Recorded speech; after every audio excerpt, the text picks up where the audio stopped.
clear, gassy. That's the full name of DNA. It's very simple. What is the structure? Why is it not fascinated or excited when they first found it? Because it's only three major components. What are they? Let's draw here. Right in the middle is a 5-carbon sugar. It either ribose or deoxyribose. For DNA, it's deoxyribose. So what is that? Carbon number 1, carbon number 2, carbon number 3, carbon number 4, and carbon number 5. So why you say deoxy, 2' deoxy? This is H. This is OH, originally OH, H. For DNA, this O is gone. Is that right? There is no this O. That's why we say it's 2' deoxynucleotide. Okay, that's a major component. It is a 5-carbon deoxyribose. What's the second component? Right here, there is a base. Is that right? There do we call it a genetic base or gene base? What are they? Let's talk about this base. What are the bases? They will have 2 different categories. The first one is purine. The second category is pyrimidine. What does the purine looks like overall? Purine is composed by a 6-carbon and a 5-carbon. Is that right? That's a 6-carbon and 5-carbon. Pyrimidine is composed by a 6-carbon. Okay, what are they then? That's a simple question. What is the purine? Adenine. What it looks like? What's the structure? Can you draw it? We drew it before. Okay. 6-carbon right here. 5-carbon right here. Go here. So we have N, H, H. Double bonds right here. We have N, we have this NH2. Double bonds right here, double bonds right here, double bonds right here. That's adenine. How we label the carbon dioxide? Carbon number 1, carbon number 2, number 3, number 4, 5, 6, 7, 8, 9. So where they connected is usually this carbon number 9 is connected to the carbon number 1 of the ribose. That's adenine. What's the second one? Guanine. What's the structure of guanine? It looks similar. Not difficult. So let's do it. Same thing. 6-carbon, 5-carbon. This 5-carbon always draws tricky. I'm feeling about it. You have the same feeling. Like this. Okay. You have N, you have N. What's the difference? Instead of you have an amino group of this carbon 6', here you have a carbonyl group, which is O, double bonds.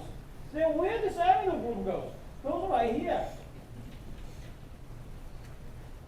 And what else is different? Here, goes here. Okay? Now, of course, you have H. So what is this? guanine. Okay, how about the pyrimidine? Pyrimidine is easy. If you can draw the structure of pyrimidine is not difficult at all, because it's only have 6 carbon. So what it looks like, let's draw it. Remember, always challenge yourself, okay? I know it's not difficult. Let's draw 2 first. Okay, what are they? What are the same thing? You have N right here, and the double bonds. You have N right here, and the double bonds. That's all the same. Okay, first thing, thymine. What is thymine looks like? Carbonyl group on the top, carbonyl group right here, and then you have CH3 right here, and this is H. What happened right here? NH. Okay. So what is thymine? Okay, another one. Cytosine. What's the cytosine? The difference? Here are the same. This is also the same. The top is NH2. Let me redraw it, because it's not very clear if I draw like this. Let's redraw it. Okay. Let's redraw it. N right here. This NH2 is become H. This becomes H. You add a double bonds there. And of course, this is H. This is H. That is cytosine. Okay, we left one dimension is uracil. If you know thymine, you know what is uracil. It's the same thing. Very similar. Draw here, 6 carbon, and go to the top. Carbonyl group right here, H. What's the difference? The only difference is right here, ZH. Instead of you have a methyl group, the uracil, you have a proton, uracil. So, in genetic areas, they say the difference between thymine and the uracil is hydrogen or proton, which is in an unimportant place. Okay, so here we go. Adenine, guanine, thymine, cytosine, and uracil. Uracil is not for DNA, so let's just forget it.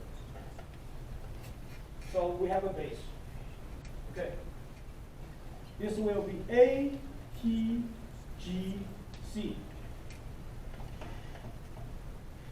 Okay, once you have this 5 carbon, deoxyribose with the base you connected, what's the name of this?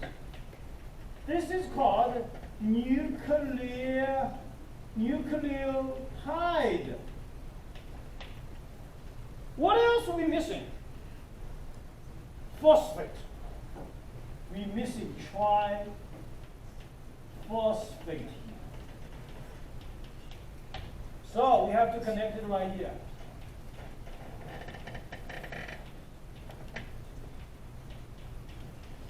Phosphates.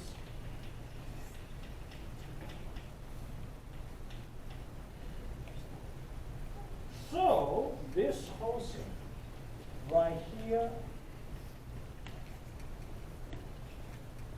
What's the name of this one?